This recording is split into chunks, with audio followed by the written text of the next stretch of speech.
শিবের দুহিতা তুমি আস্তিক জননী দেবী আয় মা ঝাপানের আসরে দেবী আয় মা।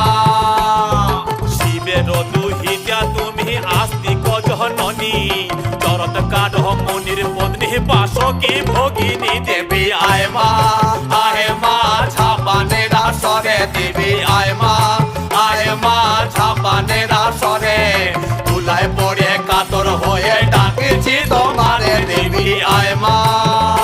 আরে সমাগরি বসিয়া আছেন হিন্দু মুসলমান, আরে সমাগরি বসিয়া আছেন হিন্দু মুসলমান। আরে তোমার চরণে অথম আমি জানাইলাম সালাম, তোমার চরণে অথম আমি